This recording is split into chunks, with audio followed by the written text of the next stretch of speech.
बिस्मिल्लाहिर्रहमानिर्रहीम इन्नल हम्दुलिल्लाहि नहमदुहु व नस्तईनुहु व नस्तगफिरुहु व नु'मिनु बिही व नतवक्कलु अलैहि व नऊज़ु बिल्लाहि मिन शुरूरि अनफुसिना व मिन सय्यिआति अमालिना मन यहदिहिल्लाहु फला मुदिल्ल लहु व मन युद्लिल्हु फला हादिय लहु व अशहदु अन ला इलाहा इल्लल्लाहु वहदहु ला शरीक लहु वअशहदु अन्न सय्यदना व नबियना व मौलाना मुहम्मदन अब्दुहु व रसूलुहु सल्लल्लाहु तआला अलैहि व अला आलिहि व अस्हाबिहि व अज़वाजिहि व ज़ुर्रिय्यतिहि व बारक व सल्लम तस्लीमन कसीरन कसीरा। अम्मा बअद फ़अऊज़ु बिल्लाहि मिनश शैतानिर रजीम। बिस्मिल्लाहिर रहमानिर रहीम। मा यल्फ़िज़ु मिन क़ौलिन इल्ला लदैहि रक़ीबुन अतीद। व अन अबी ज़र्र रज़ियल्लाहु अन्हु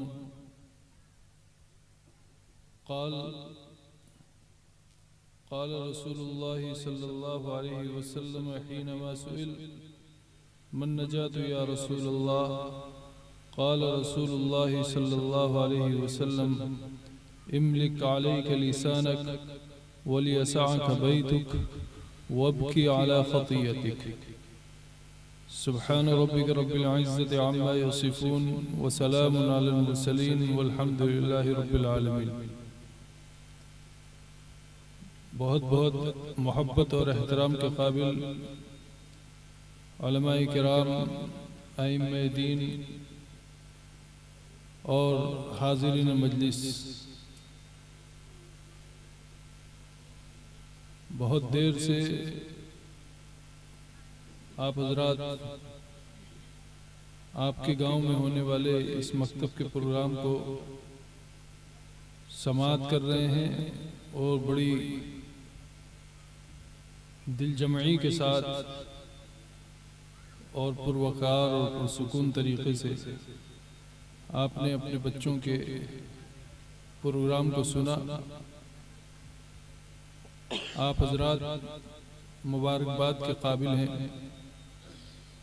इतनी देर तक बच्चों के प्रोग्राम को सुनना और पुरसुकून तरीके से बैठकर सुनना, ये वाक़तन आपकी दीन से मोहब्बत की अलामत है।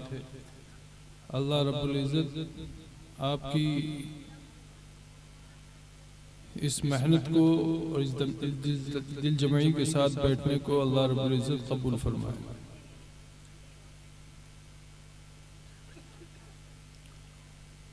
कुरान मजीद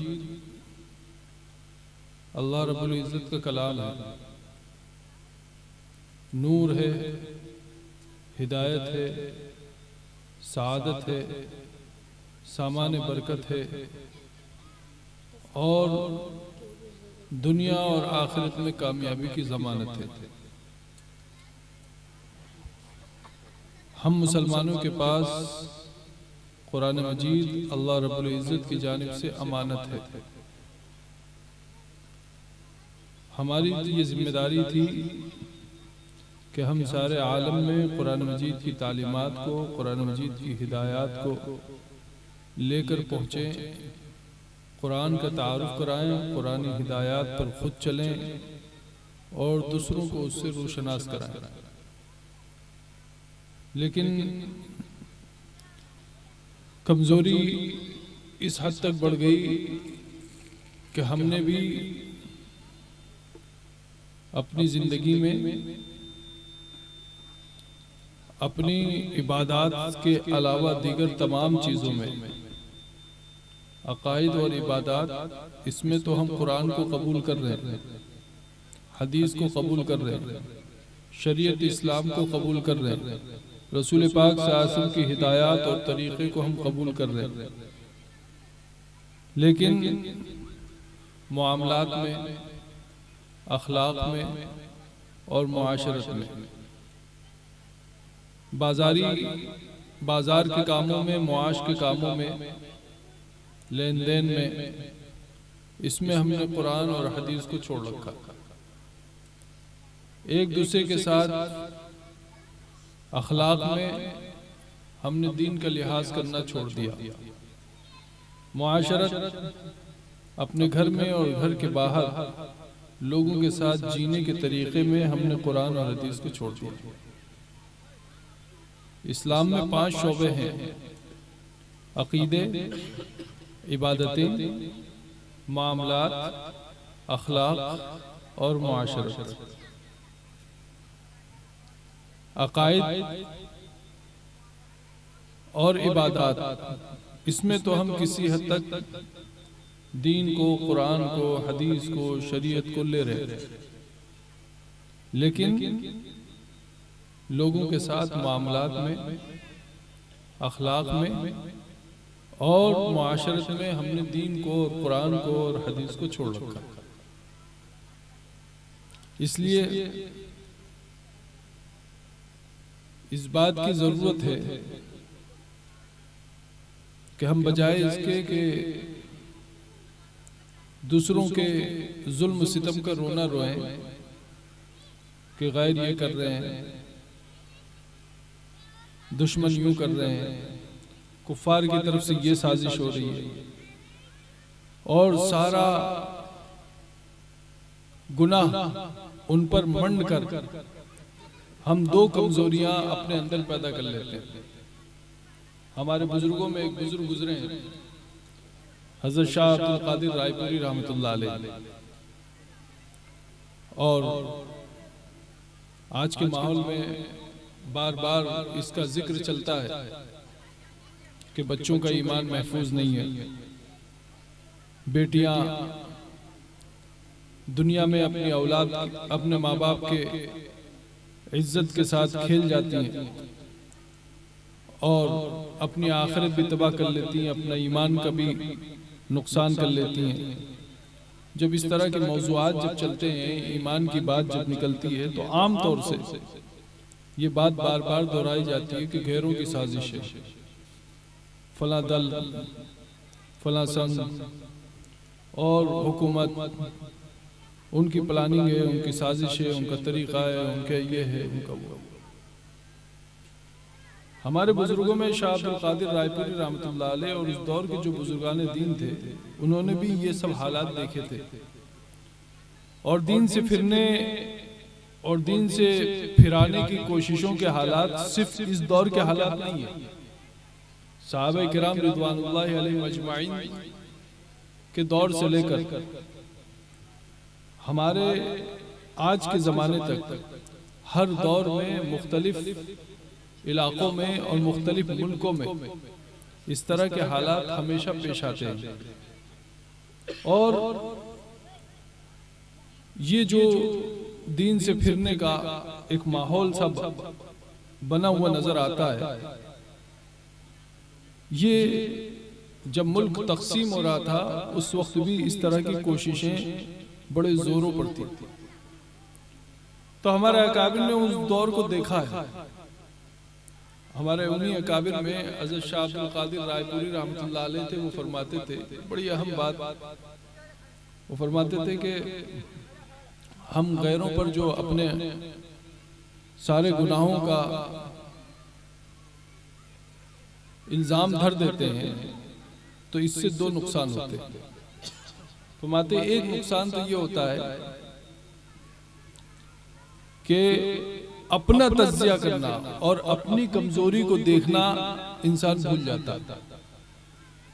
जहां गैरों की मक्कारियां हैं, साजिशें हैं, उनके प्लान हैं, उनकी तरफ से बहुत सी नापाक कोशिशें हैं, वहीं साथ साथ ये है कि हमारी भी अपनी कुछ कमजोरियां हैं। जब हम दूसरों पर इल्जाम रखना शुरू करते हैं तो पहला नुकसान तो ये होता है कि हम अपनी कमजोरियों पर निगाह डालना भूल जाते हैं और अपनी कमजोरियों का तज्जिया करना भूल जाते हैं।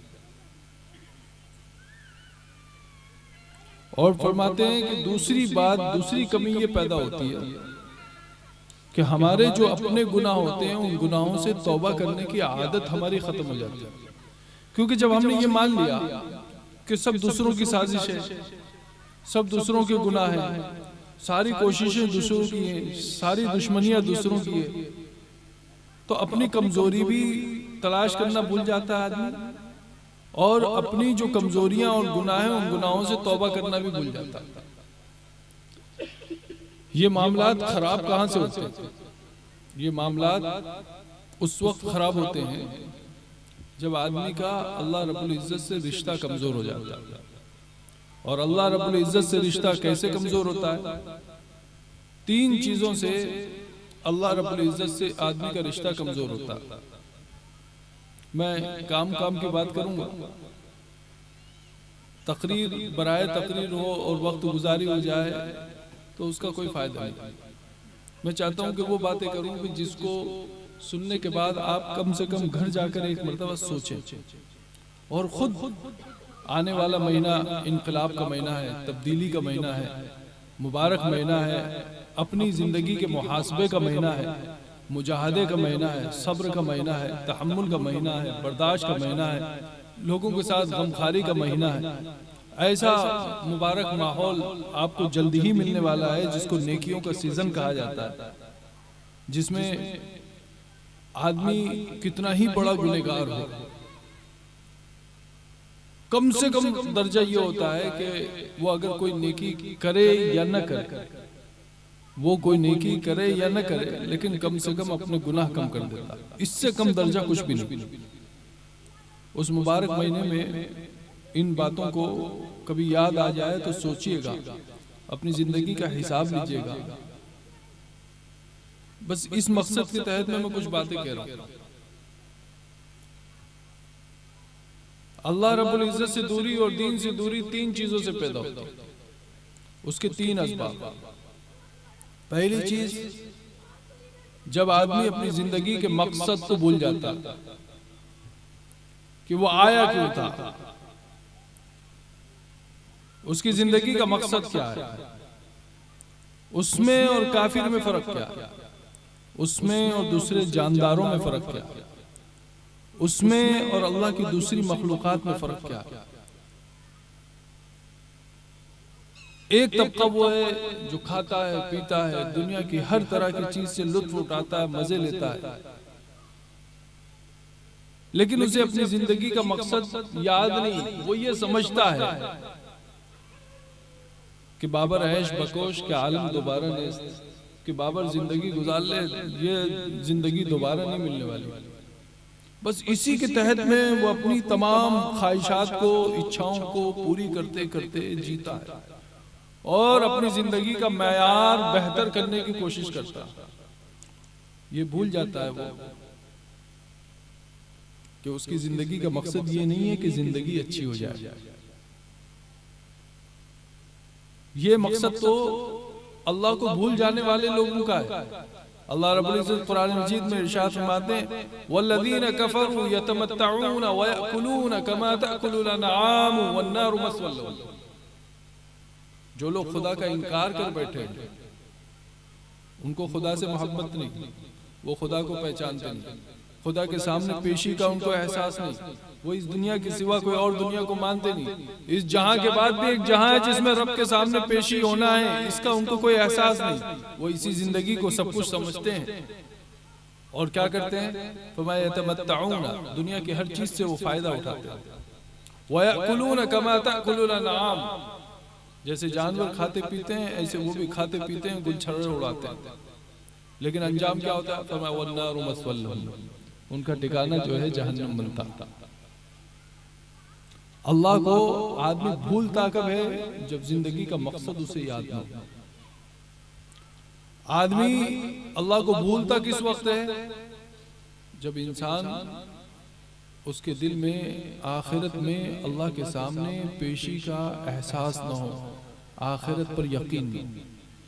जब आखिरत पर यकीन नहीं होता तो फिर उसका नतीजा यह होता है कि आदमी इसी दुनिया में अपनी मर्जी से जीता है। उसे मौत का तो यकीन है, लेकिन मौत के बाद की दुनिया और जहां पर जैसा यकीन होना चाहिए, वहां जो हालात पेश आएंगे, कब्र में सवाल जवाब होगा, उसके बाद जन्नत जहन्नम की नेमतों और सजाओं का एक सिलसिला शुरू होगा, फिर हश्र में आदमी उठेगा, वहाँ की हौलनाकियाँ हैं, वहाँ की खतरनाकियाँ हैं, वहाँ की परेशानियाँ हैं, फिर मीज़ान कायम होगा, आमाल तोले जाएंगे, फिर उस हिसाब किताब के दरमियान नेकी और बदी को तोला जब जाएगा तो इंसान का क्या हाल होगा। फिर वहां पुल सिरात पर से भी गुजरना है, हौज़े कौसर पर भी पहुंचना है। नामे आमाल दाएं हाथ में मिलेगा या बाएं हाथ में मिलेगा इसका कुछ पता नहीं, इन सब का उसे कोई एहसास ही नहीं। बस तो वो अल्लाह को भूल जाता है। वो कहता जब वो है ही नहीं ऐसा कुछ, या मानता तो है लेकिन जैसा यकीन होना चाहिए वैसा यकीन नहीं करता, तो फिर उसका न नमाज में जी लगता है, न रोजे में जी लगता है, क्योंकि वो सोचता है कि इन सबसे आखिर फायदा क्या होगा। जितना उसका आखिरत पे यकीन कमजोर होगा उतना ही यहाँ अल्लाह रब्बुल इज्जत से उसकी दूरी बढ़ेगी। वो सोचेगा कि ये जिंदगी है ही इसीलिए कि जिंदगी को अच्छे से जिया जाए। मैं कहता हूं कभी कभी कि दुनिया वालों की जिंदगी का मकसद ये होता है कि वो चाहते हैं कि उनकी जिंदगी बेहतर हो, इसलिए वो मेहनत करते हैं, उनका लिविंग स्टैंडर्ड बढ़ जाए, उनका लाइफ स्टाइल अच्छा हो जाए, उनकी जिंदगी का मेयार बुलंद हो जाए, इसलिए सुबह से शाम वो मेहनत करते हैं। अपने दिल पर निगाह डाल के देखिएगा कि सुबह से शाम अगर हमारी मेहनत सिर्फ इसलिए हो रही है कि हमारी जिंदगी का मेयार अच्छा हो जाए, तो हम एक मुसलमानी वाली जिंदगी से हम दूर जा रहे हैं। क्योंकि मुसलमान की जिंदगी का मकसद ये नहीं होता कि जिंदगी अच्छी हो जाए, मुसलमान की जिंदगी का मकसद ये होता है कि उसकी मौत अच्छी हो जाए। ये जिंदगी मुसलमान जीता इसलिए है कि मौत उसकी अच्छी हो जाए। और सहाबा ये नहीं मांगते थे कि अल्लाह 56 करोड़ की चौथाई दे दे, सहाबा ये कहते थे अल्लाह अच्छी मौत दे दे। खलीफा है उमर रज़ी अल्लाह ताला अमीरुल मोमिनीन है, जिहाद में जाने की कोई सबील नहीं है, उनको कौन जाने देगा जिहाद में। अमीरुल मोमिनीन थोड़ी जाता है जिहाद में, अमीरुल मोमिनीन को तो गार्ड दिए जाते हैं, फैसिलिटीज दी जाती है, सहूलतें दी जाती हैं, हिफाजती इंतजाम दिए जाते हैं। ये हमारे सर का ताज है, ये हमारा नगीना है, ये हमारा वो जौहर है जिसकी हर तरीके से हिफाजत करना है। उमर परेशान है, वो सोचते हैं हुजूर के साथ थे, जिहाद किया, शहादतों की तलाश में घूमते रहे, नहीं थी मुकद्दर शहादत नहीं मिली, आज जब जाना चाहते हैं तो जा नहीं सकते। तमाम मुसलमानों पर और मेरे मातहत जितना इलाका आता है उस तमाम राय पर मेरा हुक्म चलता है, लेकिन उसके बावजूद मैं अपने आप पर अपनी मर्जी नहीं चला सकता कि मैं मैदान जिहाद में चला जाऊं, तो इसकी मुझे इजाजत नहीं मिली। दर्द था, अंदर से शौक था, तबीयत थी, मौत अच्छी करना। रसूल अकरम सल्लल्लाहु अलैहि वसल्लम की सैकड़ों मर्तबा निगाहें पड़ी हैं अबू बकर पर, उमर पर, उस्मान और अली पर। उससे ज्यादा मुबारक अफराद दुनिया में रसूल पाक सल्लल्लाहु अलैहि वसल्लम के बाद थे कौन? कोई नहीं थे। हुजूर अलैहि सलाम की उम्मत में सबसे अफजल लोग कौन है? यही लोग सबसे अफजल है। सहाबा सारे के सारे अफजल हैं। बाद वाले तमाम वलियों को एक पलड़े में रख दो। ये उलमा का मुत्तफक अकीदा सुनाने लगा हूं मैं कि दुनिया के तमाम वलियों को, जो सहाबा के बाद जितने आए तमाम वलियों को, मैं अकीदा सुना रहा हूं, अकीदा सहाबा का मकाम पहचानिए और अकीदे को भी समझिए। उलमा ने लिखा रसूल पाक सल्लल्लाहु अलैहि वसल्लम के सहाबा के बाद जितने औलिया किराम आए, जितने नेक आए, जितने मुत्तकी आए, जितने आला से आला मेयार के बुजुर्गान दीन आए, सबको इकट्ठा करके एक पल्ले में रख दो और रसूल पाक सल्लल्लाहु अलैहि वसल्लम के किसी एक ऐसे सहाबी को जो हुजूर की मजलिस में सिर्फ एक ही मर्तबा शरीक हुए थे, या राह चलते हुए जिन्होंने रसूल पाक सल्लल्लाहु अलैहि वसल्लम को हालत ईमान में देखा था और वो हुजूर पर ईमान लाए हुए थे और ईमानी के हालत में उनका विसाल हुआ, ऐसे एक सहाबी को एक पल्ले में रख दो, सहाबी का पल्ला भारी हो जाएगा, वलियों का पल्ला हल्का हो जाएगा। ये मकाम है सहाबा का। क्यों? आज हज करने वाले बहुत हैं, उम्रा करने वाले बहुत हैं, सदकात देने वाले बहुत हैं। दुनिया का कोई खैर का काम ऐसा नहीं है दुनिया में जिसको करने वाले न हो।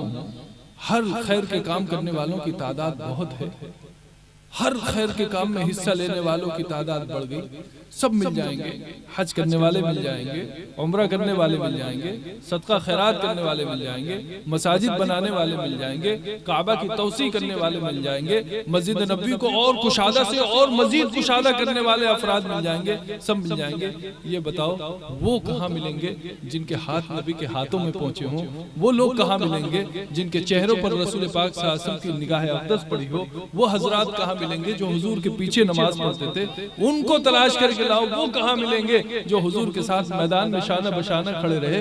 वो कहाँ से लाएंगे जिनके लिए रसूल पाक सल्लल्लाहु अलैहि वसल्लम का इशारा हुक्म का दर्जा रखता था और वो हुजूर की मंशा के मुताबिक अपनी जान कुर्बान कर देने को हमतन तैयार रहते थे? वो अफराद कहाँ से लाओगे जो सूली पर चढ़े हुए हों और उनसे कहा जा रहा हो कि मोहम्मद को तुम्हारे बदले में रख दिया जाए और तुम्हारी जान बख्शी कर दी जाए तो मंजूर है? तो वो जवाब देते हैं कि मोहम्मद अपनी जगह पर हो और उन्हें कांटा चुबो दिया जाए और मुझे यहाँ सूली से उतार दिया जाए, मुझे ये भी गवारा नहीं।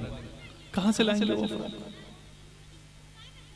इसीलिए उलमा ने लिखा कि जैसे रसूल पाक सल्लल्लाहु अलैहि वसल्लम आखिरी नबी है, नबुव्वत खत्म है रसूल पाक सल्लल्लाहु अलैहि वसल्लम पर, ऐसे ही सहाबियत रसूल पाक सल्लल्लाहु अलैहि वसल्लम की सोहबत का दरवाजा भी बंद हो गया सहाबा पर।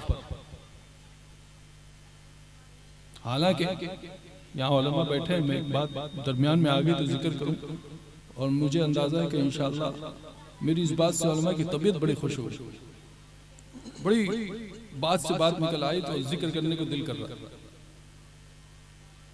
सहाबियत खत्म है सहाबे किराम रिदवानुल्लाहि अलैहिम अजमईन पर। क्यों? इसलिए कि नबुव्वत से बड़ा इंसानियत के लिए कोई मकाम नहीं, और नबुव्वत के बाद सहाबियत के लिए सहाबियत से बड़ा कोई मकाम नहीं। क्यों नहीं है? इसलिए कि सोहबत नबी रसूल पाक सल्लल्लाहु अलैहि वसल्लम की सोहबत से बढ़कर कोई शरफ हो नहीं सकता। शरफ़े सोहबत नबी जिन हजरात को मिला है उनसे ज्यादा मुशर्रफ इसलिए कोई नहीं कि नबी की सोहबत से बड़ा शरफ उम्मत के लिए कोई हो नहीं सकता। और इसीलिए अल्लामा शारानी रहमतुल्लाह ने लिखा है कि इसीलिए सहाबी को किसी लक़ब की जरूरत नहीं। यहाँ जितने हजरात आए, आगे कभी आएंगे, और बड़े बड़े जलसों में माशाअल्लाह एक से एक आलिम पहुंचते हैं और उम्मत के सामने, एक तबके के सामने अपनी बात दीन की और शरीयत की रखते हैं। उनके लिए अलकाब होते हैं, अलग अलग तरह के अलकाब, अल्लामा, हजरत, फला फला फला फला, जो अलकाब उनके लिए लगा सकता है आदमी लगाता है। क्यों लगाता है? इसलिए ताकि उनका तारुफ हो जाए, उनकी हैसियत वाज़े हो जाए और उनकी अहमियत या उनका मकाम या उनकी इज्जत लोगों के दिलों में बैठ जाए। तो जब वो बात करें तो लोग उनकी बात को तवज्जो से सुने कि जो हमसे मुखातब है वो बहुत बड़ा आदमी। इसलिए आलिमों को लक़ब देने की जरूरत पड़ती है। फ़ज़ाइल अमल पढ़िए, मुंतखब अहादीस पढ़िए, हदीस की कोई और किताब पढ़िए, और कई मरतबा आपने सुना होगा एक सहाबी कहते हैं कि रसूल पाक सल्लल्लाहु अलैहि वसल्लम ये इरशाद फरमाया, एक सहाबी बयान करते हैं कि हुजूर अलैहिस्सलातु वस्सलाम ने ऐसा किया, एक सहाबी कहते हैं कि हमने रसूल पाक सल्लल्लाहु अलैहि वसल्लम को इस तरह देखा। उस सहाबी को किसी लक़ब की जरूरत पड़ती है नहीं। आप हमेशा सोचते एक सहाबी एक सहाबी एक सहाबी एक सहाबी, नाम भी नहीं, सिर्फ ये लफ्ज आपने सुना एक सहाबी, और आपके दिल में ये बात बैठ जाती है कि हाँ जो बात है वो रसूल पाक सल्लल्लाहु अलैहि वसल्लम के मुताल्लिक जब कही गई है तो सहाबी कोई भी हो वो सहाबी है। उस सहाबी को तारुफ के लिए किसी लक़ब की जरूरत नहीं, उस सहाबी के तारुफ के लिए किसी नाम की भी जरूरत नहीं, क्योंकि सहाबी का लफ्ज इमाम शारानी फरमाते हैं सहाबी का लफ्ज सोहबत से, और सोहबत में मुराद है सोहबत पाने वाला, इससे मुराद है रसूल पाक सल्लल्लाहु अलैहि वसल्लम की सोहबत पाने वाला। और नबुव्वत के बाद शरफ़े सोहबत नबी, नबी पाक सल्लल्लाहु अलैहि वसल्लम की सोहबत के शरफ से बड़ा कोई शरफ नहीं हो सकता। इसलिए सहाबी को तारुफ के लिए किसी लक़ब की जरूरत नहीं, सहाबी खुद अपने आप में एक सबसे बड़ा लक़ब है। और ये सहाबियत जैसे रसूल पाक सल्लल्लाहु अलैहि वसल्लम पर नबुव्वत खत्म हो गई, हुजूर अलैहिस्सलातु वस्सलाम ने इरशाद फरमाया मेरी और दीगर नबियों की मिसाल ऐसी है जैसे किसी ने एक महल तामीर किया और उस महल में ईंटें लगाई, एक सोने की एक चांदी की, एक सोने की एक चांदी की, इस तरह पूरे महल में ईंटें लगी। हुजूर मिसाल देकर फरमाते हैं फरमाया लोग घूम घूम कर उस महल को देखते हैं, लेकिन एक कोने पर जब पहुंचते हैं तो एक ईंट की जगह खाली है। तो जो कोई गुजरता है देखता है तो कहता है इमारत तो बड़ी शानदार है, इसमें एक ईंट सोने की है, एक ईंट चांदी की है, लौला मौजू हादी लबिना, ये जो एक ईंट की जगह खाली है ना, ये भी पुर कर दी जाती तो बड़ा अच्छा लगता। रसूल पाक सल्लल्लाहु अलैहि वसल्लम ने फरमाया नबूवत के महल की वो आखिरी ईंट जिससे नबूवत का महल मुकम्मल होता है, वो आखिरी ईंट मैं हूं। हुजूर पर नबूवत खत्म। ऐसे ही सहाबियत, हुजूर अकरम सल्लल्लाहु अलैहि वसल्लम की सहाबियत खत्म हो गई सहाबा पर। ये तय है कि हज़रत ईसा अला नबीना व अलैहिस्सलातु वस्सलाम दुनिया में आसमानों से दुनिया में दो फरिश्तों के सहारे जर्द कपड़ों में नाजिल होंगे, आसमानों से तशरीफ लाएंगे, लेकिन उनकी सोहबत पाने वाले सहाबी नहीं कहलाएंगे, हालांकि वो नबी हैं, लेकिन चूंकि उनका नुज़ूल एक उम्मती की हैसियत से होगा, बावजूद है कि वो नबी हैं, उनसे नबूवत छीनी नहीं जा सकती, लेकिन रसूल पाक सल्लल्लाहु अलैहि वसल्लम की उम्मत के दरमियान में जब तशरीफ लाएंगे तो उम्मती के हैसियत से तशरीफ लाएंगे, नमाज भी पढ़ेंगे तो रसूलुल्लाह सल्लल्लाहु अलैहि वसल्लम के दीन इस्लाम वाली, जिहाद भी करेंगे तो मुसलमानों के साथ, इमामत भी करेंगे तो मुसलमानों की इमामत करेंगे, हज करेंगे तो रसूल पाक सल्लल्लाहु अलैहि वसल्लम की शरीयत में जो हज आया है उस तरीके से हज अदा करेंगे, तो उम्मती की हैसियत से तशरीफ लाएंगे। इसलिए रसूल पाक सल्लल्लाहु अलैहि वसल्लम से चूंकि उनकी मुलाकात मेराज के सफर में आसमानों पर हुई है और ईसा अलैहिस्सलातु वस्सलाम की वफात नहीं हुई, उन्होंने गोया दुनिया की जिंदगी की तरह ही वफात से पहले रसूल पाक सल्लल्लाहु अलैहि वसल्लम से मुलाकात का शरफ हासिल किया है, हुजूर का दीदार किया है। इसलिए हुजूर के दीदार करने की वजह से हज़रत ईसा अलैहिस्सलातु वस्सलाम दुनिया में जब तशरीफ लाएंगे तो उम्मती बनकर और सहाबी बनकर तशरीफ लाएंगे, उनके साथी जो होंगे वो ताबी कहलाएंगे, सहाबी नहीं। उनके ईसा अलैहिस्सलातु वस्सलाम के साथी जो हैं वो क्या कहलाएंगे? ताबी कहलाएंगे कि ईसा अलैहिस्सलातु वस्सलाम बावजूद के नबी हैं, लेकिन चूंकि सोहबत का नबी पाक सल्लल्लाहु अलैहि वसल्लम की सोहबत का रास्ता बंद हो चुका, इसलिए ईसा अलैहिस्सलातु वस्सलाम की मुलाकात की वजह से जो उनसे मुलाकात करेंगे वो मुलाकात करने वाले, उनका साथ देने वाले, उनके साथ रहने वाले, उनके साथ हर कदम कदम कदम कर रहने वाले, वो तमाम के तमाम फरत ताबी होंगे, सहाबी नहीं होंगे। बात दूर निकल गई। मैंने बात यहां से शुरू की थी कि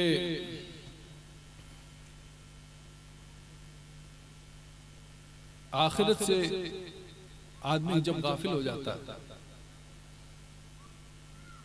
अल्लाह के सामने पेशी के एहसास से जब आदमी गाफिल हो जाता है तो फिर अल्लाह से दूरी बन जाती है, और अल्लाह से दूरी बन जाने की वजह से फिर उसके आमाल नहीं बनते।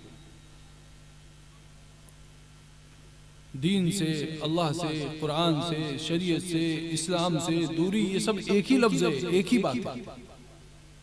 दो सबब मैंने बताया, एक जब आदमी अपनी जिंदगी का मकसद भूल जाता है, एक जब आदमी आखिरत का एहसास भूल जाता है कि जीता दुनिया के लिए, जबकि मुसलमान की जिंदगी का मकसद यह है कि उसकी मौत अच्छी हो जाए। उमर रज़ी अल्लाह ताला अन्हु कितने अफजल, कितने अशरफ, जिहाद में जा नहीं सकते लेकिन मौत अच्छी चाहते हैं, तो अल्लाह रब्बुल इज्जत से दुआ करते हैं, अल्लाह मदीना की मौत चाहिए, शहादत वाली मौत चाहिए, मदीना की मौत चाहिए, शहादत वाली मौत चाहिए। मदीना की मौत भी अच्छी मौत, शहादत की मौत भी अच्छी मौत। हमारा जहन छोटा है, इसलिए हम अल्लाह से मांगते हैं तो अपने जहन के मुताबिक।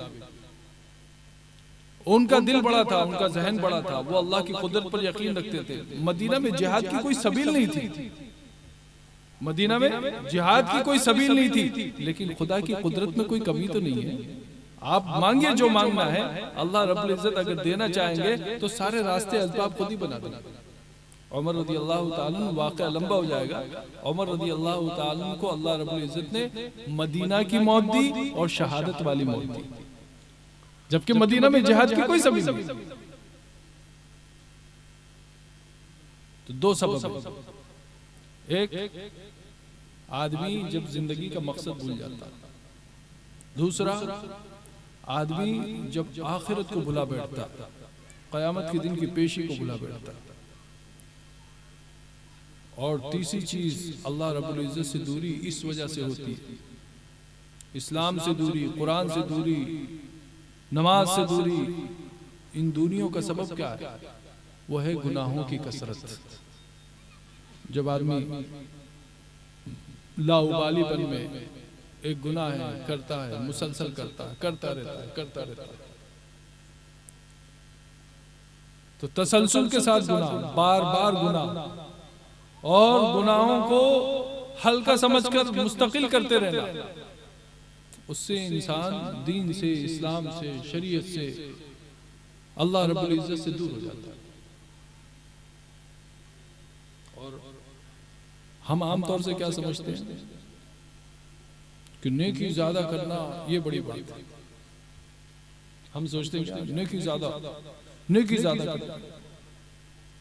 और शरीयत का नजरिया क्या है? बहुत साफ साफ लफ्ज़ों में कहूं, शरीयत का नजरिया है कि नेकी चाहे कम हो लेकिन गुनाह एक न हो। शरीयत का नजरिया क्या है? नेकी चाहे कम हो, फर्ज नमाज पढ़ ली, सुन्नत मुअक्कदा पढ़ ली, वितर पढ़ ली, इशराक अव्वाबिन उसकी जिंदगी में नहीं है, कोई पकड़ नहीं होगी। शर्त यह है कि गुनाह उसकी जिंदगी में एक न हो। फज्र भी पढ़ रहा है, जोहर भी पढ़ रहा है, असर भी, मगरिब भी, इशा भी, सुन्नत भी, वितर भी, इशराक भी, अव्वाबीन भी, लेकिन जिंदगी उसके बाद की जो जिंदगी के औकात हैं वो गुनाहों से भरे पड़े। बीवी पर जुल्म कर रहा है, औलाद की तरबियत नहीं करता, सूद और ब्याज के मामलात कर रहा है, जमीनें हड़प रखी हैं, दिलों में कीना है, हसद और बुग़्ज़ पीछा ही नहीं छोड़ रहे। ऐसी ज्यादा इबादतें जिसमें दूसरों के साथ सारे मजालिम इंसान कर रहा हो, तो क़यामत के दिन ऐसा आदमी पहुंचेगा। हदीस शरीफ में आता है, रसूल पाक सल्लल्लाहु अलैहि वसल्लम ने सहाबे किराम रिज़वानुल्लाहि अलैहिम अजमाइन से एक मर्तबा पूछा, अतअलमून मनिल मुफलिस, जानते हो कल्लाश कौन है, कंगाल कौन है, दिवालिया किसको कहते हैं? सहाबे किराम रिज़वानुल्लाहि अलैहिम अजमाइन ने अर्ज किया, या रसूलल्लाह हम तो यही जानते हैं, मल्ला मताअ लहू वला दीनार वला दिरहम, जिसके पास सामान नहीं है, रुपया पैसा नहीं है, कौड़ी नहीं है, वो कंगाल है, दिवालिया। दिवालिया किसको कहते हैं? हुज़ूर ने इरशाद फरमाया, दिवालिया वो है जो क़यामत में आएगा बहुत सारी नेकियां लेकर, नमाज भी बहुत, रोजे भी बहुत, सजदे बहुत, इबादतों की बहुतात, सदक़ात बहुत, लेकिन जब पहुंचेगा तो लोग उसे घेर लेंगे। ज़रब हादा व शतम हादा व क़ज़फ़ हादा, इसको मारा होगा, उस पर इल्ज़ाम लगाया होगा, उसको बुरा भला कहा होगा, उसकी ज़मीन हड़प की होगी, उसके पैसे छीन लिए होंगे, उसके रुपये खा गया होगा। अब ये सब उसको घेर लेंगे। हमारा अबू नस्र सबई ने रद्दुल मुहतार में अबू नस्र सबई का कौल है, दानिक कहते हैं दिरहम के छठे हिस्से को। अबू नस्र सबई का कौल है कि दिरहम का छठा हिस्सा, चांदी के सिक्के का थोड़ा सा हिस्सा, आज के दौर में आप कह लो 10-20 रुपए। लिखा है कि अगर किसी ने किसी के 10-20 रुपए भी खा लिए और अदा नहीं किए, खा गया, हजम कर गया, नहीं देना, कहते हैं कि क़यामत के दिन जब वो मुतालबा करेगा तो अपने 10-20 रुपए के बदले में 700 मकबूल नमाजों से कम पर राजी नहीं होगा। 700 मकबूल नमाजों से कम पर राजी नहीं होगा कि मुझे तो 700 मकबूल नमाजें कम से कम चाहिए। कहां से लाएगा आदमी इतनी नमाजें? कहां से लाएगा इतनी नमाजें, वो भी मकबूल? पहले तो इतनी नमाजें हो, फिर वो भी मकबूल हो। रसूल करीम सल्लल्लाहु अलैहि वसल्लम ने तो इरशाद फरमाया, जिसके पेट में हराम चला गया 40 दिन तक उसकी नमाजें ही कबूल नहीं होंगी। शराब पीकर आ रहे हैं, रसूल पाक सल्लल्लाहु अलैहि वसल्लम ने इरशाद फरमाया मम्मात व फी क़ल्बिही क़तरतुन मिन ख़म्र मात मीततन जाहिलिया, जो इस हाल में मरा कि उसके पेट में शराब का एक कतरा भी मौजूद है, फरमाया वो जाहिलियत की मौत मरा। रसूल पाक सल्लल्लाहु अलैहि वसल्लम फरमाया उसकी दुआएं कबूल नहीं होती। हज़रत साद रज़ियल्लाहु ताला अन्हु अर्ज़ किया या रसूलल्लाह मैं चाहता हूं कि मेरी दुआएं कबूल हो जाए। रसूल करीम सल्लल्लाहु अलैहि वसल्लम ने इरशाद फरमाया अतिब मतअमक तकुन मुस्तजाब दावा, तुम अपना खाना अच्छा कर लो, अल्लाह तुम्हारी दुआएं सुनने लग जाएगा। तुम अपना खाना अच्छा कर लो, अल्लाह तुम्हारी दुआएं सुनने लग जाएगा। मुस्लिम शरीफ की रिवायत है रसूल पाक सल्लल्लाहु अलैहि वसल्लम ने दूसरी हदीसों में चूंकि इरशाद फरमाया कि मुसाफिर की दुआएं कबूल होती हैं। मुस्लिम शरीफ की रिवायत में एक आदमी बहुत लंबे सफर पे गया, युतिल सफर, बड़ा लंबा उसका सफर, अशअस अकबर, उसके बाल बिखरे हुए, चेहरा गुबार आलूदे, चेहरे से ही लग रहा है, बदन की हैत बता रही है कि फकीर है, गरीब है, मोहताज है, इंसानों को रहम आ जाए, अल्लाह तो अर्हमुर राहिमीन है, क्यों रहम नहीं आएगा। और वो परेशानी के आलम में हाथ उठाकर कहता है या रब या रब या रब, अल्लाह मेरी सुन ले, अल्लाह मेरी सुन ले, ए रब ए रब। रब का माने क्या होता है? जरूरत पूरी करने वाला। वो अल्लाह कहता है तू ही मेरी जरूरत पूरी करने वाला है, तू ही मेरी सुनने वाला है। वो रब रब कहकर मांग रहा है, रब रब रब रब रब रब। रसूल करीम सल्लल्लाहु अलैहि वसल्लम फरमाते हैं व मतअमुहु हरामुन व मशरबुहु हरामुन व मलबसुहु हरामुन व गुज़िया बिल हराम फअन्ना युस्तजाबु लहु। उसका खाना हराम का, उसका पीना हराम का, उसके पेट में चीजें हराम की गई हैं, उसका लिबास हराम का, खाना हराम का, पीना हराम का, लिबास हराम का, फअन्ना युस्तजाबु लहु, कहां से उसकी दुआएं कबूल होंगी। चला जाए हरम, काबा की दीवार से चिमट जाए, गिलाफ से चिमट जाए, हतीम में पहुंच जाए, मिज़ाब रहमत पर पहुंच जाए, मुल्तज़म पर पहुंच जाए, जमजम पीकर मांगे, जो चाहे कर ले। लेकिन सुन लो अगर पेट में हराम गया है तो रब ताला अपना कानून नहीं तोड़ते, अल्लाह अपना कानून नहीं तोड़ते।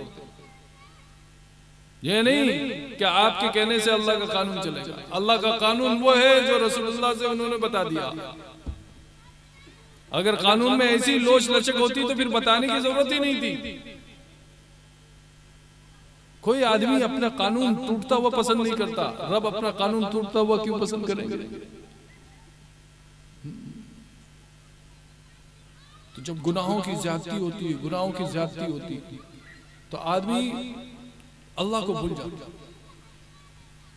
और उन गुनाहों की नहुसत से आहिस्ता आहिस्ता ये हाल हो जाता है आदमी का कि उसकी मौत खराब हो जाती है, उसकी जिंदगी के आखिर लम्हात खराब हो जाते हैं।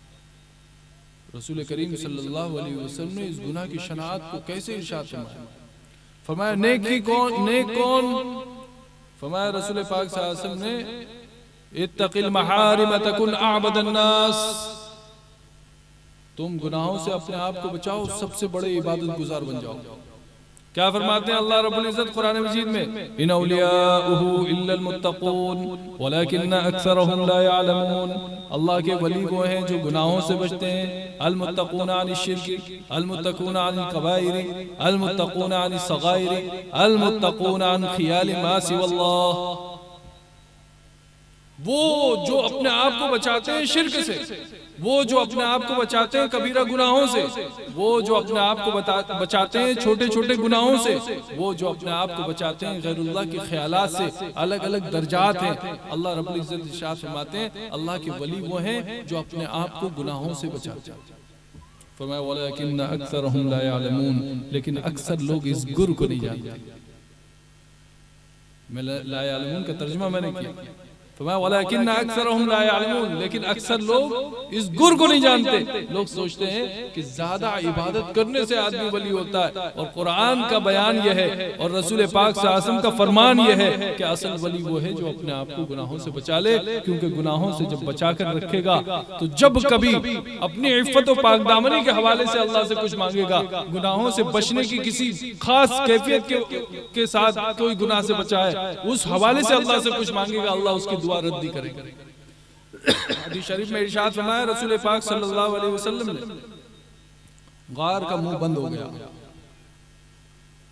खुलता ही नहीं था, बारिश तेज बरस रही, आवाज कोई पहुंचने वाली ही नहीं थी। बयाबान जंगल में चट्टान गिर गई पहाड़ के गार के मुंह पर। आदमी दुआ करता है, अल्लाह मैं जिना से बचा था सिर्फ तेरे खौफ से, मैं जिना से बचा था सिर्फ तेरे खौफ से।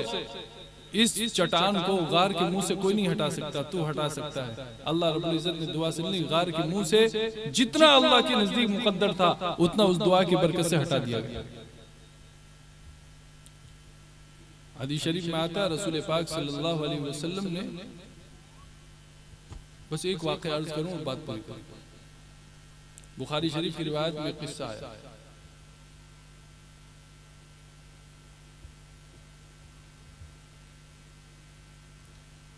बनी इस्राइल में एक आदमी था। तकवा कैसे काम करता है, खुदा का खौफ कैसे काम करता है, आदमी गुनाह से कैसे बचता है और गुनाह से बचने का क्या फायदा हो सकता है, इन सब चीजों को देखिएगा इस वाक़े में। रसूल पाक सल्लल्लाहु अलैहि वसल्लम जब कोई बात बयान करते हैं तो उसमें इबरत के 10 सामान होते हैं। शर्त यह है कि कबूल करने वाला दिल वैसा ही हो जैसे सहाबा का था। कुरान नहीं बदला, हदीस नहीं बदली, रसूलुल्लाह की जबान नहीं बदली, अल्लाह के कलाम में कोई तब्दीली नहीं हुई, हमारे दिल बदले। तुझसे क्या बुग़्ज़ था अगर तू किसी काबिल होता, हम तो माइल व करम है, कोई साइल हो, तुझसे क्या बुग़्ज़ था अगर तू किसी काबिल होता। हमसे कोई बुग़्ज़ नहीं है, हम में काबिलियत खत्म है। हमारे दिल वैसे नहीं है जो कुरान से कुछ सीखे, हमारे दिल वैसे नहीं है जो हदीस से कुछ सबक ले।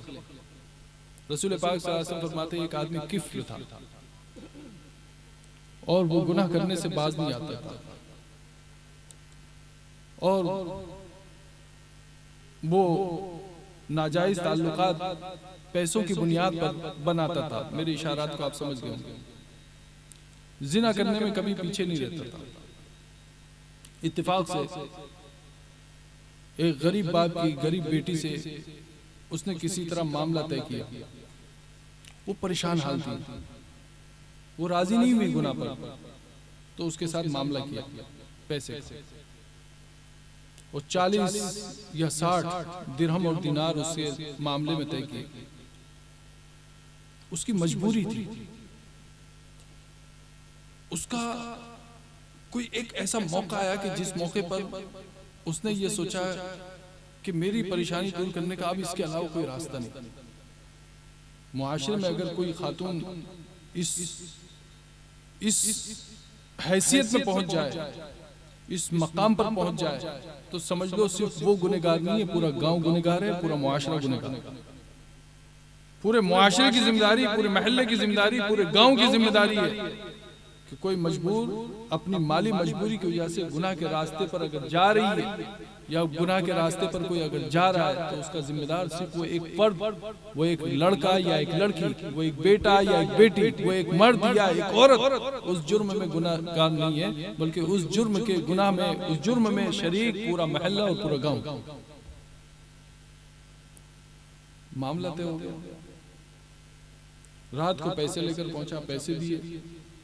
रसूल पाक सल्लल्लाहु अलैहि वसल्लम ने फरमाया जब वो उससे ज्यादा करीब हुआ तो वो रोने लगी। उसने कहा क्यों रो रही, क्या हमारे बीच बात तय नहीं हुई, क्या मैंने कुछ देने में कमी की?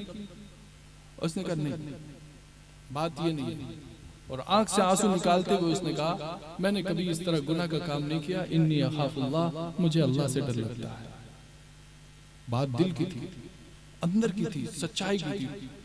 टूट गया जब उसके सबर का बांध, तो उसने अपनी बात रख दी और कह दिया मुझे खुदा का खौफ है। गुनहगार पर भी उसका असर पड़ा।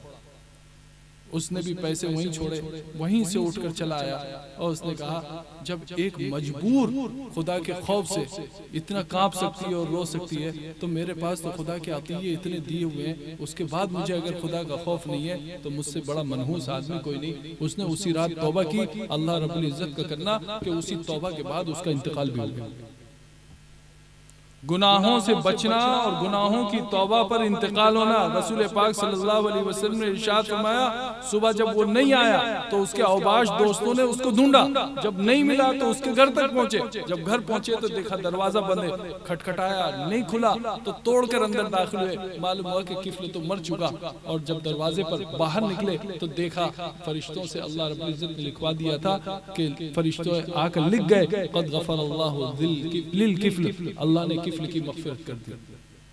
गुनाह से तौबा करने वाला, हम सोचते हैं इबादतों से आदमी, इस हदीस से एक सबक निकलता है, हम सोचते हैं कि इबादतों से आदमी साहिब करामत बनता है। यह हदीस बताती है कि गुनाहों की तौबा से भी आदमी साहिब करामत बन सकता है कि फरिश्ते उसके दरवाजे पर लिखकर चले जाएं कि अल्लाह ने किफ़ल की मग़फ़िरत कर दी। ये गुनाहों से बदपरहेजी ये इंसान की इबादतों का नूर खत्म कर देती है। एक आदमी नमाज भी पढ़ रहा है और गुनाह भी कर रहा है, इबादतों की जान निकल जाती है। एक आदमी दवा भी खा रहा है, बदपरहेजी भी कर रहा है। इसलिए शरीयत कहती है कि परहेज, गुनाहों से परहेज इबादतों से ज्यादा अहम है। इसी को कुरान मजीद में अल्लाह रब्बुल इज्जत इरशाद फरमाते हैं, वली बनना चाहते हो, फरमाया इन औलियाहु इल्लल मुत्तक़ून, अल्लाह के वली वो हैं जो गुनाहों से बचने वाले। ये रमजान का महीना आ रहा है, इस रमजान के महीने में आज से तैयारी कीजिए कि रमजान के जितने अमाल हैं, कितने अमाल हैं जानते हो? रमजान के कितने अमाल हैं? 5 अमाल। कितने अमाल हैं? 5। नंबर 1 जिससे रमजान की पहचान है वो है रोजा। नंबर 2 जो रमजान करीम का खासा है, जिसके बगैर रमजान में लुत्फ नहीं आता, मजा नहीं है, वो है कुरान मजीद की तिलावत। नंबर 3 जो रमजान करीम का खासा है वो है तरावीह, फर्ज नमाजों के अलावा एक जायद नमाज, इसका एहतमाम। नंबर 4 एहतिकाफ, 4 को तो सब जानते हैं। 5वां क्या? अल्लाह रब्बुल इज्जत उस सूरत पे जिसमें रोजों के अहकाम आए, सूरह बकरा, उस रुकू में अल्लाह रब्बुल इज्जत इरशाद फरमाते हैं रोजे का जिक्र, कुरान मजीद का जिक्र और एहतिकाफ का जिक्र। कुरान रोजे के बाद एहतिकाफ से पहले अल्लाह रब्बुल इज्जत इरशाद फरमाते हैं व इज़ा सअलका इबादी अन्नी फइन्नी करीब उजीबु दाअवतद दाई इज़ा दआन, कि जब मेरे बंदे मेरे मुताल्लिक आपसे पूछा करें तो आप कह दिया कीजिए कि मैं अपनी रहमत के एतबार से अपने तमाम बंदों से करीब हूं। जब वो दुआ करते हैं, दुआ मांगने वाला दुआ मांगता है, दुआ मांगता है, दुआ करता और पढ़ता की बात नहीं चलती। दुआ करने में थोड़ी सी जान होती है, दुआ मांगने में पूरी जान होती है, और दुआ पढ़ने में कोई जान नहीं होती। हम लोग क्या करते हैं? दुआ पढ़ते हैं, अल्लाहुम्मा अंतस सलाम व मिनकस सलाम, अल्लाहुम्मा इन्नी अला ज़िक्रिका व शुक्रिका व हस्नी इबादतिक। जितनी दुआएं हम मांग रहे होते हैं ना, अक्सर उर्दू में या अरबी में हम दुआ को पढ़ रहे होते हैं। दुआ के पढ़ने पर कबूलियत का कोई वादा नहीं, दुआ के मांगने पर। मांगना किसको कहते हैं? आपके दरवाजे पर कोई सुबह सवेरे आ जाए और सफेद साफ सुथरे प्रेस किए हुए कपड़े में हो और आपसे कहे कि साहब 10 रुपए दे दो, आप कहेंगे चला जाओ यार, सुबह सुबह क्या हो, कहाँ से छूट के आए? क्या कहोगे? कहाँ से छूट के आए भाई?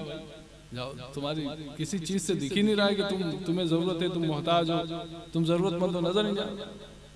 एक आदमी नहीं मांगता, सड़क के किनारे कोने पर बैठा हुआ है, दरख्त की छांव में बैठा हुआ है, बस स्टैंड पर बैठा हुआ है, किसी से नहीं मांग रहा, चुपचाप बैठा हुआ है, उसके बाल बिखरे हुए हैं, चेहरा उतरा हुआ है, कपड़े मैले हैं, छोटा सा पोटला रखा हुआ है, किसी से कुछ नहीं कहता, अपने बासिस चेहरे के साथ बैठा हुआ है, किसी से कुछ नहीं कह रहा। फिर भी आपका दिल कहता है शायद ये परेशान है, कुछ खाओगे?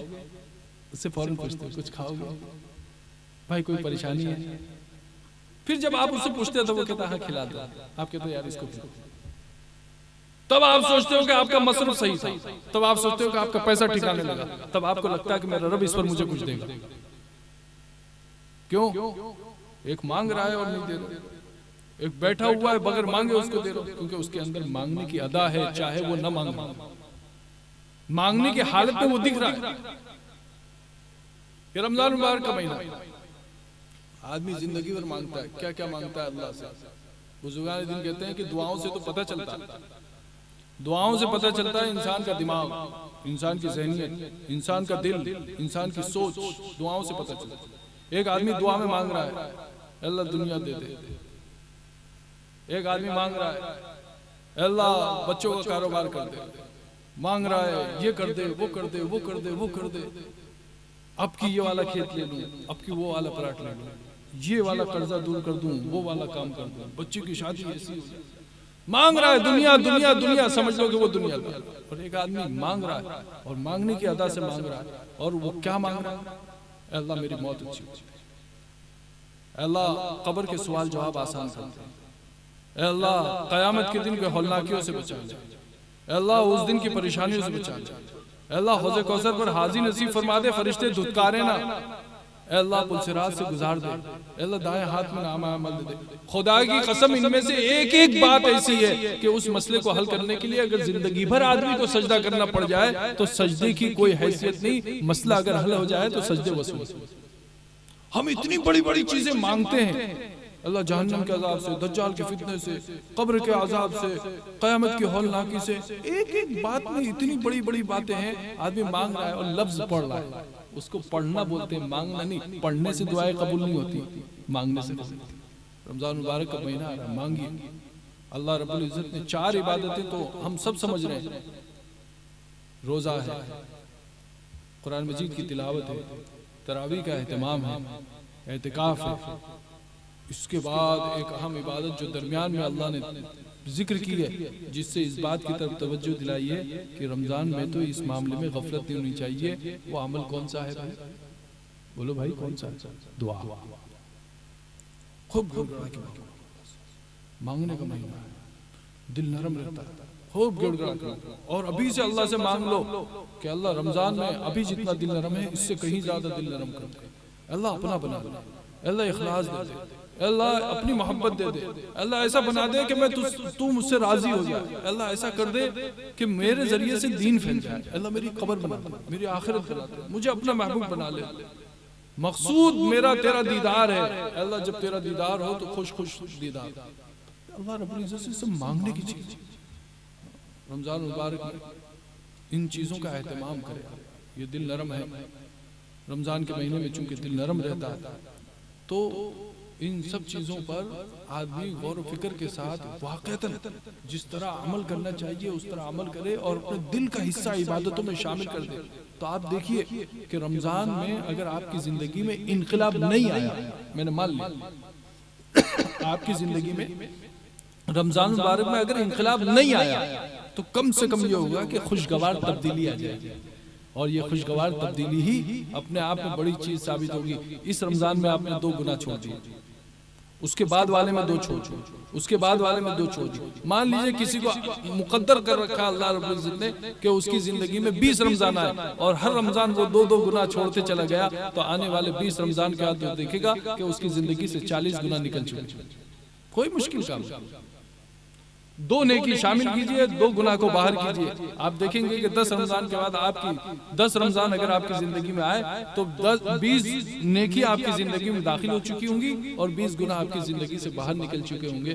अल्लाह रब्बुल इज्जत हमें इन सब बातों को समझने की, अमल करने की तौफीक नसीब फरमाए। आमीन। व आखिर दावाना अनिल हम्दुलिल्लाहि रब्बिल आलमीन।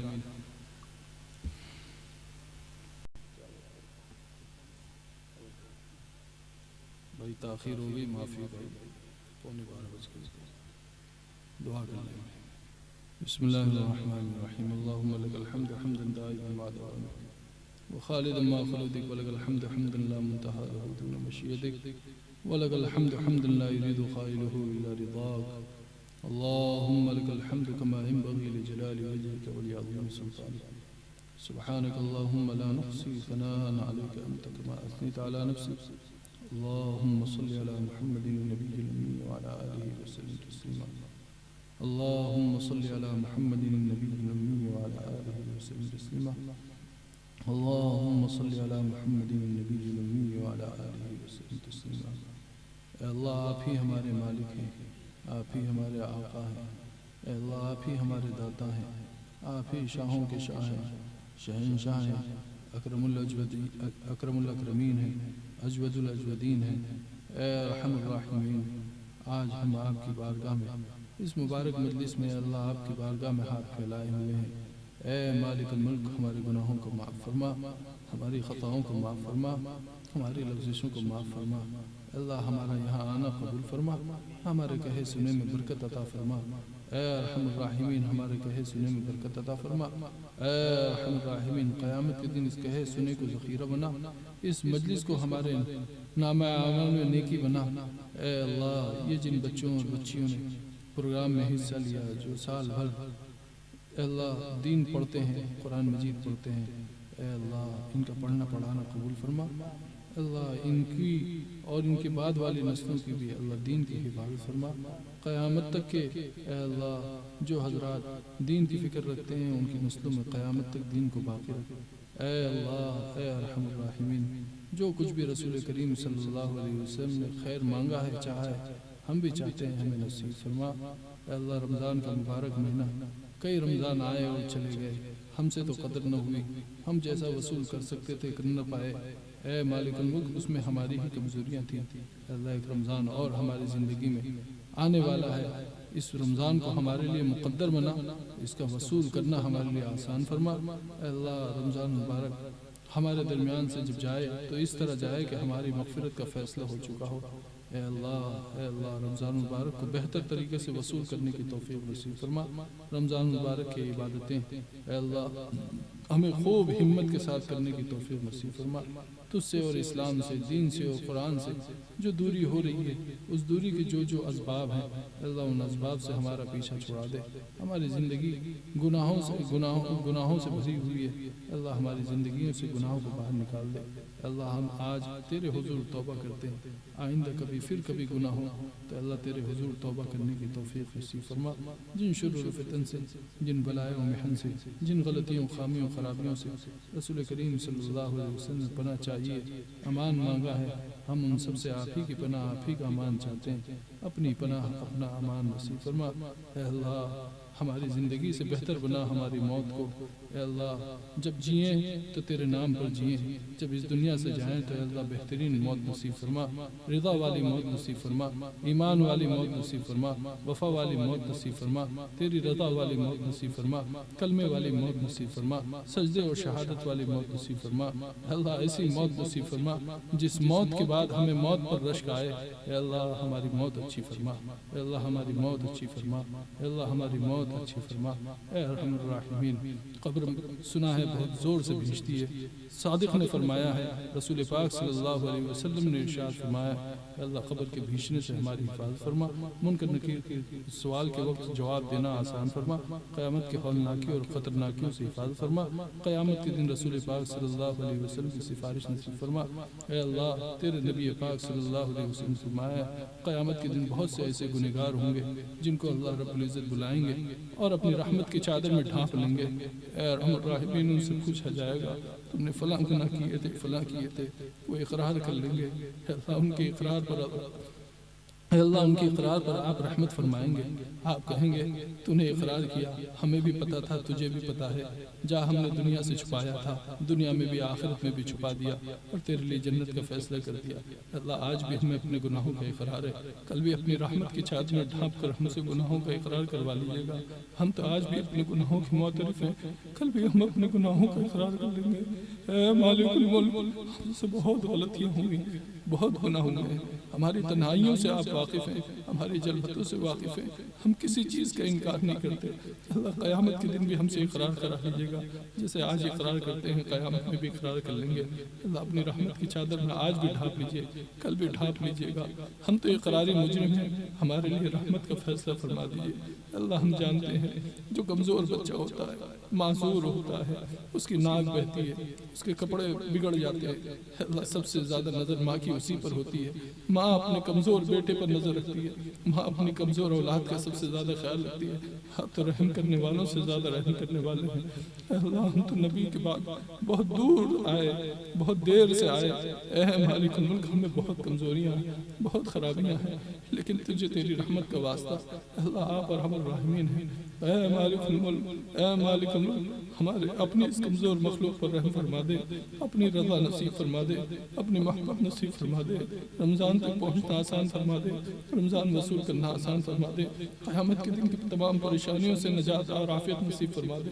अल्लाह हमें तो जन्नतियों की जूतियों में जगह मिल जाएगी तो बेड़ा पार हो जाएगा।